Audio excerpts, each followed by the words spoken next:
it becomes the greatness of travel separating out. My brother has already sent me multiple notes, like figure out when the Raiders and the Ravens games are for the Bears, right? 2 road games, 2 opportunities. And I know across this country, there are a lot of people doing the same thing. It's like, well, we know we get a trip out to LA, not week 1, get to that in a second. But we know those trips are on the books, but we get into the travel, we get into the what if isms and sequencing that helps.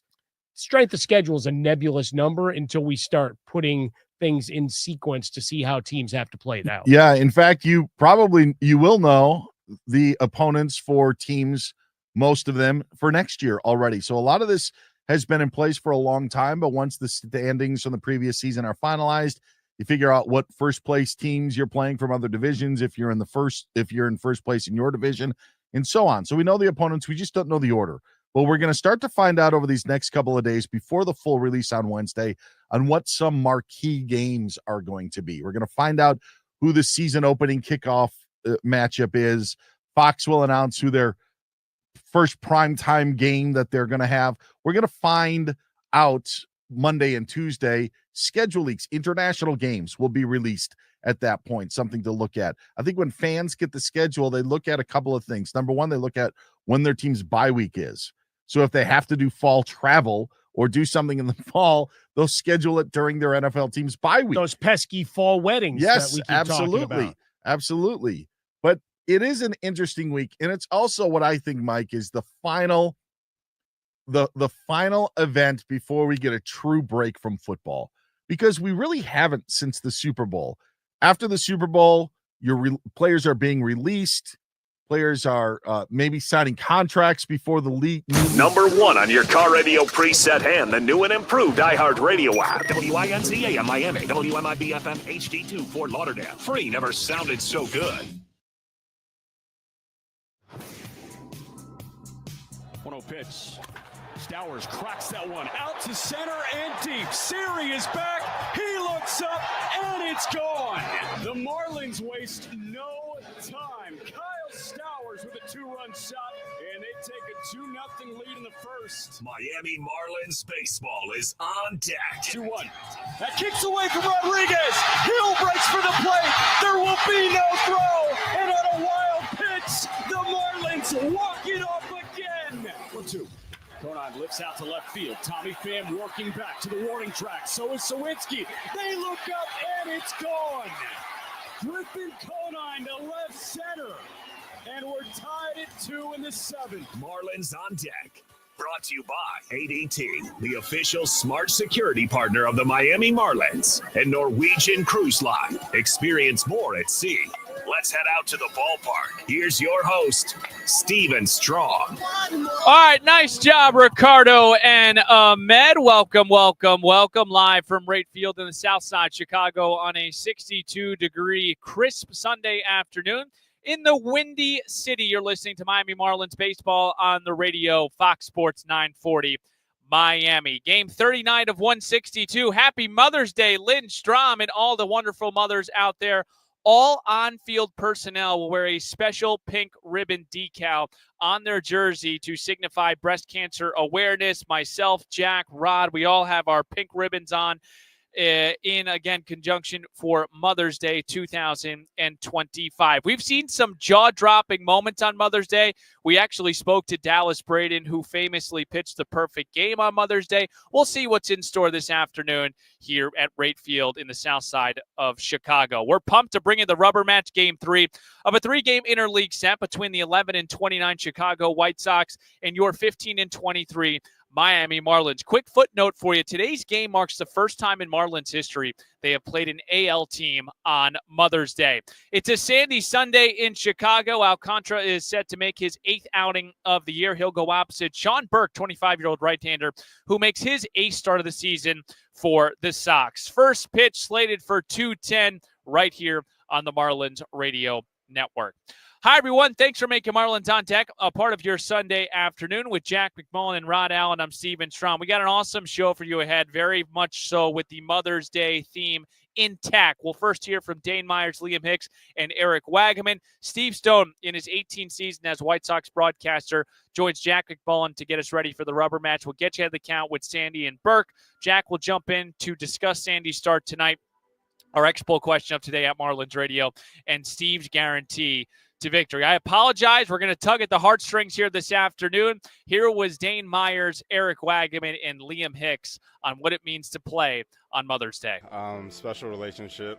Coming from a single parent household, my mom raising 3 of us, making a lot of sacrifices and doing a lot of things she didn't want to do just to take care of us. So to be able to play baseball and honor her on a day like Mother's Day is pretty cool. My mom says that she was my first coach, so obviously she's a huge fan. She loves baseball. Kind of her side of the family was a little bit more into baseball, so they kind of taught me a little bit more. But yeah, she's my biggest supporter coming to games. Like, it's awesome. Yeah, I mean, growing up, like, just from all the games she took me to all the practices, all that good stuff after she got off a long day of work, I will forever be in debt for that kind of stuff. And then, like, even up to this day in the big leagues, it's like she tells me what I need to do or what I'm doing wrong, and I'm like, thank you, Mom, for that. But it comes from a place of love, and it does mean a lot to me. Are you going to wear any pink? How are you going to honor her, at least going out on the field? Yeah, I'll have her name written on a couple things that I'm using. My bat, my glove, be wearing some pink. So she always likes to keep the pink bat that I use on Mother's Day, and I usually have pretty good games on Mother's Day, so hopefully it's another one. Yeah, I got the pink arm sleeves. I think a pink bat coming, I hope. I don't have pink cleats, but yes, I'll be rocking some pink for her for sure. Yeah, so I'm with Mizuno, so they sent me some pink gear, some pink cleats, pink batting gloves. I think we got some pink bats too, possibly. So yeah, hopefully get to wear it. What's it been like with your wife now becoming a mother with your son? Yeah, it's been cool. Watching her kind of take on those same traits that I saw with my mom, sacrificing, taking care of the kid even when things are a little tough. Obviously, being in this game, the schedule's pretty hard, and just watching her grow and become a mom like she has been awesome. All right, excellent stuff right there. Thank you very much, Dane Myers, Eric Wagaman, and Liam Hicks. Yes, it is a special day here, not only in Chicago, across the world. Happy Mother's Day to my mom, Lynn. Rough, honestly, let me tell you a quick story, and I'll throw it to break, because we were pulling at the heartstrings, so we don't have to get any more. I put away the tissues here. I was getting a little teary-eyed. Frustrating, honestly, week leading up to Mother's Day. Ordered the flowers. I'm not going to name the company. I'm not going to scold them. They call me yesterday. They go, hey, Steven, we're not going to be able to deliver those flowers. Are you kidding me? Are you 12 hours before Mother's Day? You're going to call me? Do you want a refund, or we can give you a percentage off? Give me the refund. And this is a shout out to my sister, Julia.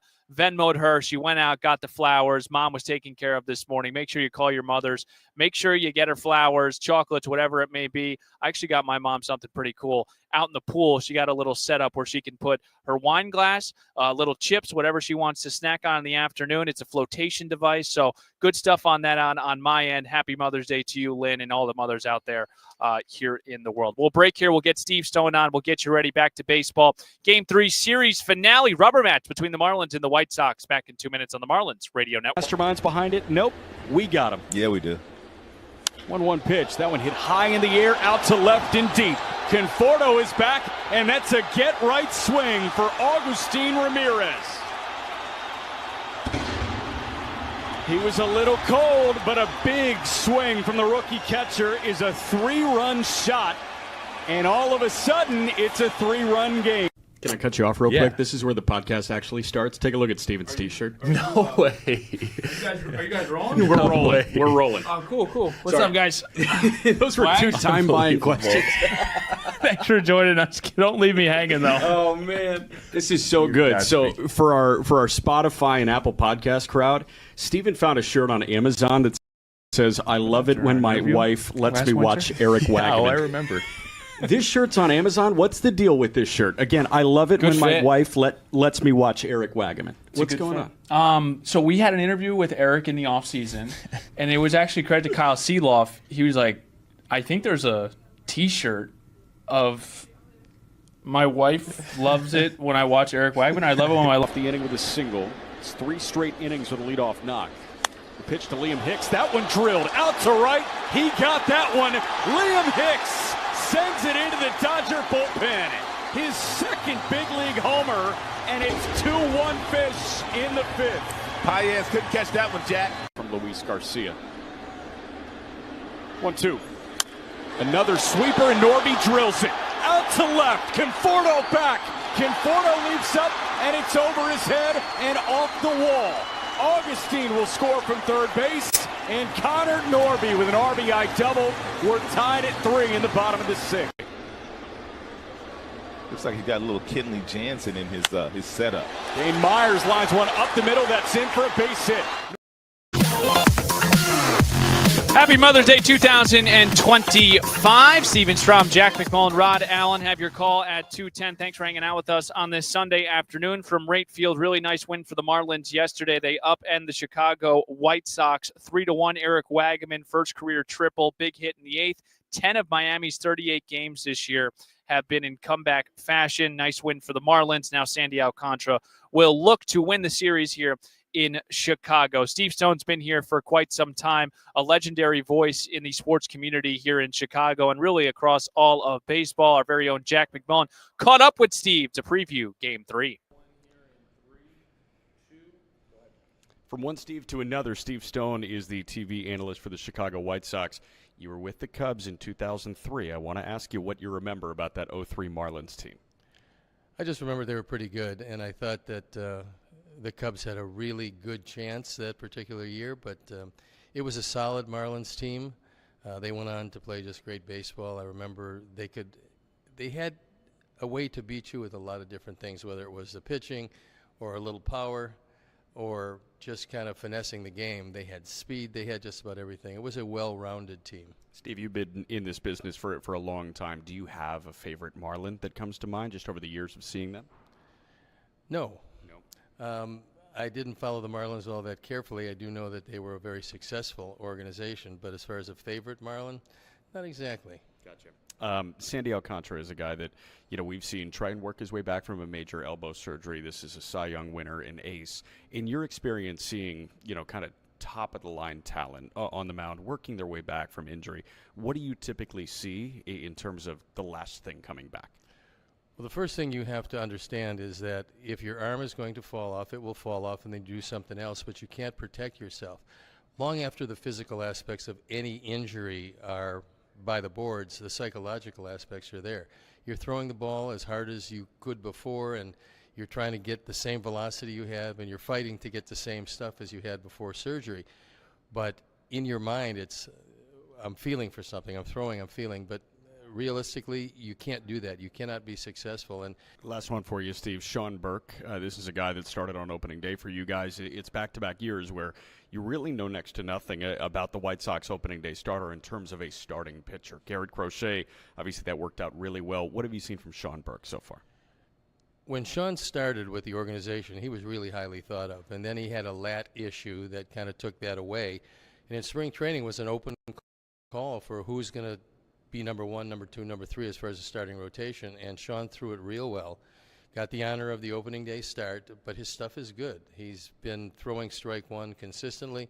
That's really the key to any situation. And I'm anxious to see Alcantara because this was a guy that was so dominant, and he'll get back there. Just maybe a little bit more time needs to be spent. Steve Stone, really appreciate it. All the best. Thank you. Jack McMullen and Steve Stone. We'll see here if Sandy Alcantara. I feel it today, folks. I do feel it. I feel it in my bones this morning. I woke up this morning thinking about Sandy. I hope that didn't sound too weird, but I did. I thought that this was going to be the afternoon that he delivers that quality start. I'm not going to say 7 innings, but I like him to have a quality start tonight. And I just ruined Steve's guarantee, so hopefully some of you guys that aren't listening will still be new to it when we get to it in segment 5. We'll break here. We'll get you out of the count with Sandy Alcantara and Sean Burke. Plenty ahead on Marlins on deck on this Mother's Day 2025 right here on the Marlins Radio Network. I think they're sick. I like the colors, like I just said. The teals, I think that's Miami baseball. That's Marlins baseball. The pink's a nice little touch. That logo, this logo, I think that might be the best one that we've had in maybe ever, in my opinion. So I wish we would use it more. And I wish we'd bring back the teal full time, but beggars can't be choosers. But it's overall really cool. I love it. Yeah, I think the colors are cool. The design, the meaningful design behind the music scene in Miami is a pretty cool touch.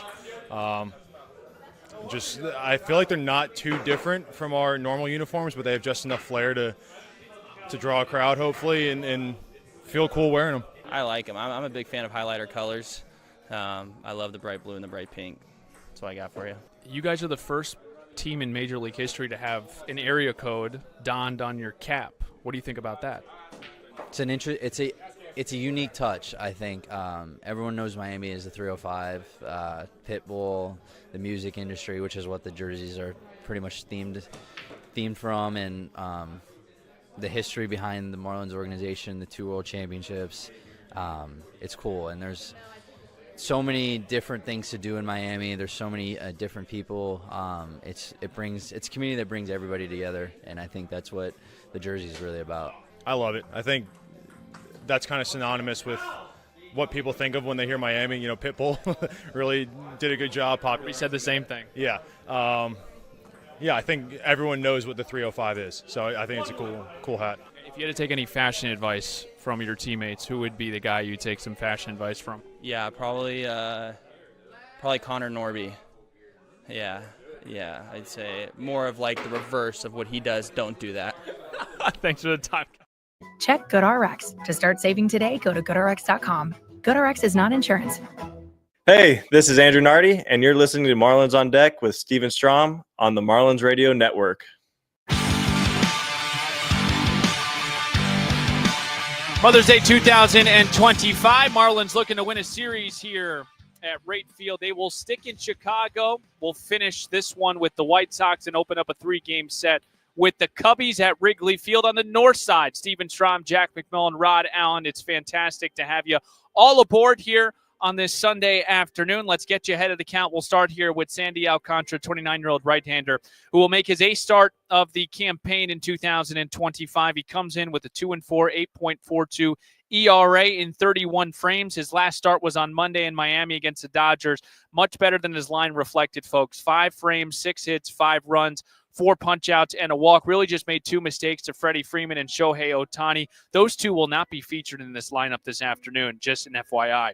Sandy completed 6 innings just once this year. He'll do it again today. I guarantee it. He's looking to avoid losing 5 straight for the first time in his career. And the last time he faced off against the White Sox was in 2023. 7 innings, 1 run, 3 hits, 2 walks, and 4 punch-outs. We'll talk about it in the next segment with Jack McMullen. We looked at some of his specs, but the fastball velo was steady. His curveball usage was up, but we'll talk to our pitching expert, Jack McMullen, on if that will be the case this afternoon. And the changeup was more effective. We'll reveal why in the next segment. Sean Burke, 25-year-old right-hander, 6'6", 240. Big boy, big boned, as Rod Allen's mother would say. White Sox 2021 third-round pick in Season 2 with the Sox. He comes into Sunday afternoon with a 2-4 record, a 4.35 ERA. He's coming off a career-high 6 1/3 on Tuesday against the Kansas City Royals in KC. Allowed 1 run on 4 hits and 3 walks. Did not factor. He held Kansas City scoreless for the first 5 frames. Burke has posted back-to-back quality starts. He's given up 3 runs or fewer while going 5 innings or more in 4 straight. This will be his first career start against the Marlins. So that's your matchup on the mound. Sandy Alcantara takes on Sean Burke here in the series finale at Wright Field. We'll break here. We'll get Jack McMullen on next. We'll talk Sandy plus an individual that's going to make his first start in a couple of days. He'll make his return back to Wrigley tomorrow. Hopefully that tease gave it away. We're back in 2 minutes on the Marlins Radio Network. First pitch. Stowers hits it out to left center. Soderstrom on the move. That is back, and it's gone to left center field. A walk-off grand slam for Kyle Stowers. And off the Reaper, the Marlins come back and win it.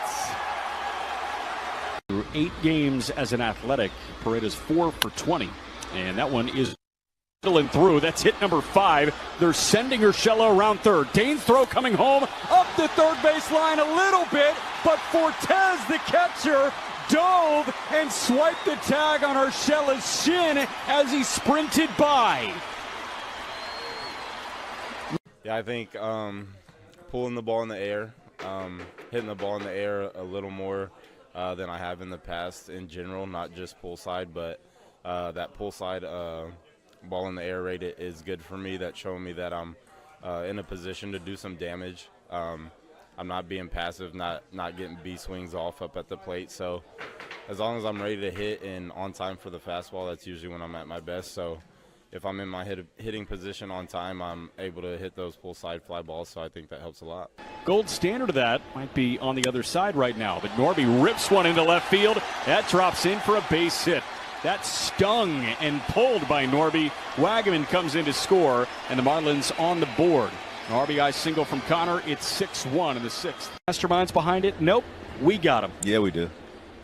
1-1 pitch. That one hit high in the air, out to left and deep. Conforto is back, and that's a get-right swing for Agustin Ramirez. He was a little cold, but a big swing from the rookie catcher is a 3-run shot.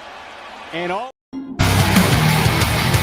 Take the Marlins wherever you go. Download the iHeartRadio app and make Fox Sports 940 the top preset to listen to every Marlins game. Happy Mother's Day 2025. Steven Strom, Jack McCullough, Ron Allen series finale here in the south side of Chicago. Right field, Sandy Alcantara will take on Sean Burke. Jack McCullough, he's got his shades on. He's ready to grow. And also, your mother is here today. Yeah. Let's go. Yeah. So happy Mother's Day to everybody out there. My mother, Adrian, who's got both parents in the building today. They've made their trips to Miami at different times, but they're syncing up here for Chicago.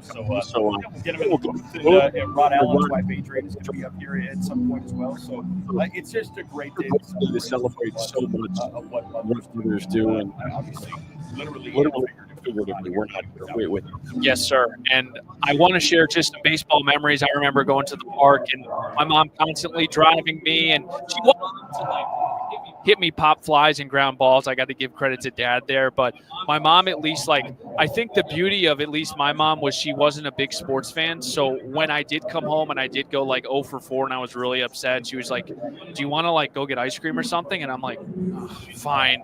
And then we'd go get ice cream. So that's like the role that she played in my like baseball young little league career, but so appreciative to everything that she does, and there's really it's unparalleled to anyone. My mom was my bullpen catcher. My mom was the one hitting me ground balls and pop-ups. My dad traveled a lot for work, but he was also kind of like the positive one. It's like, it's okay, champ, you'll get him the next day. My mom was the one that was like, you know what, time to get in gear. You know what I mean? Yep. It's like, hey, time to really snap in, and if you're going to compete, then compete. And it was great. She gave me the tough love that I needed, but I would not be where I am without my mom. She is my best friend in the whole wide world, and she was my coach. All right, I don't know how to like segue that emotion to baseball, but I guess I'll try to do it with Sandy. Hey, Sandy's Alcantara. on the hill. Hey, yeah, Sandy, awesome. Look, I read it in ahead of the count. I thought that his line didn't reflect what we saw on Monday night in Miami against the Dodgers. But the three things that we kind of looked at on Baseball Savant was the fastball velo was steady, curveball usage up. You said that the bite was sharper against the Dodgers, and then the changeup was more effective. Let's break all those three things down here and how it sort of applies to this afternoon, Jack. So, okay, starting with the fastball velocity maintained on season average. The problem with Sandy Alcantara has not been fastball velocity in the slightest. This guy is still throwing 97, 98 miles an hour consistently, and he's running it up to 99 miles an hour. That was on par with where he's been all year long. So that box is checked. Number 2, curveball. I pointed out a certain number called induced vertical break. Yep. It's just the amount of drop that each pitch has in a particular offering. And the curveball dropped about 3 inches more than it typically does on average when he threw that, which means it was a sharper breaking ball. It had bigger bite to it, and that resulted in more success for the curveball against the Dodger lineup. And the third one that you mentioned was the changeup. It was better because he threw it less. How does that make any sense? Well, you get guys off the scent of the changeup. We know that Sandy changeup is one of the best pitches in baseball when it's on, but if you throw it too much, guys are going to sit on that changeup. And if you miss your spot by half an inch, you can get burned on a pitch like a changeup. This go around, he threw the curveball more than the changeup. It was his third most often used pitch. Yep. And because he masked it, the swing and miss was up and the chase was up. So it was the best version of his changeup because he simply threw it less. Sandy will look to avoid losing 5 straight for the first time in his career. Looking at the offense today, Jack, which came alive late in this game yesterday to get back in this series. Matt Mervis, he has not played the last couple of days. He did come on in a pinch hit situation, and I thought it was a great sign that his first AB was a walk. Yeah, no, I mean, it's huge. And he's not walking much this year, unfortunately, but something that they do want to nip in the bud is the K-bug. He's caught the K-bug pretty bad, actually, but Mervis is a guy that is so streaky, and we've seen that, right? That's been tried and true. This guy can hit 4 homers over the course of a given week, but he could also go through a bad stretch where he goes, 1 for 20 over the course of a given week. You hope that you just nip that in the bud with a couple of days off, just that little mental reset, and you have the opportunity to move forward from there. Matt Mervis will bat 7th in the lineup and play first. StreamYard audience, I'm frozen right now. Thank God we're still on radio and our audio audience can't notice it, but I'm going to have to unplug the GoPro and I guess put it back in. Tough first time freezing here on the Marlins Radio Network. Good job, Jack. We'll hear Jack and Rod here at 2:10. First pitch is about, 17 minutes away. Yeah. Sandy Alcantara will take on Sean Burke here this afternoon in the rubber match. We'll break here. We'll get our X-Poll question of today at Marlins Radio. Steve's guaranteed a victory, and then we'll play some baseball right here on the Marlins Radio Network. Masterminds behind it? Nope. We got him. Yeah, we do. 1-1 pitch. That one hit high in the air, out to left and deep. Conforto is back, and that's a get-right swing for Agustin Ramirez. He was a little cold, but a big swing from the rookie catcher is a 3-run shot. And all of a sudden, it's a 3-run game. Can I cut you off real quick? This is where the podcast actually starts. Take a look at Steven's T-shirt. No way.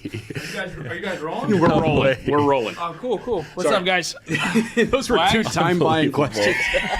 Thanks for joining us. Don't leave me hanging, though. Oh, man. This is so good. So for our Spotify and Apple Podcast crowd, Steven found a shirt on Amazon that says, "I love it when my wife lets me watch Eric Wagman." Oh, I remember. This shirt's on Amazon. What's the deal with this shirt? Again, I love it when my wife lets me watch Eric Wagman. What's going on? So we had an interview with Eric in the offseason, and it was actually credit to Kyle Seeloff. He was like, I think there's a T-shirt of my wife loves it when I watch Eric Wagman. I love it when I love the inning with a single. It's 3 straight innings with a leadoff knock. The pitch to Liam Hicks. That one drilled out to right. He got that one. Liam Hicks sends it into the Dodger bullpen. His second big league homer, and it's 2-1 Fish in the 5th. Paez couldn't catch that one, Jack. From Luis Garcia. 1-2. Another sweeper, and Norby drills it. Out to left. Conforto back. Conforto leaps up, and it's over his head and off the wall.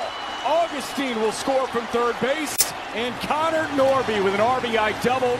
We're tied at 3 in the bottom of the 6th. Looks like he got a little Kenley Jansen in his setup. Dane Myers lines one up the middle. That's in for a teacher. This is Lynn, Steven's mom, and you're listening to Marlins on Deck with Steven Strom on the Marlins Radio Network. Well, thanks, Mom. Happy Mother's Day 2025. Little Barry Manilow on this Sunday afternoon. Sandy Alcantara will take on Sean Burke in the rubber match. Marlins, nice win yesterday. Eric Wagman, first career triple in the 8th inning, lifted the Marlins to a much-needed 3-1 victory. Let's get to our X-Poll question today at Marlins Radio. It is Mother's Day. We've been celebrating it the entire pregame show. What is the Marlins record on Mother's Day? They played 30 games. Tough question. Make sure to vote at Marlins Radio. It's time for Steve's Guarantee. Batter up. Let's play some ball. First pitch is moments away. Time now for Steve's Guarantees.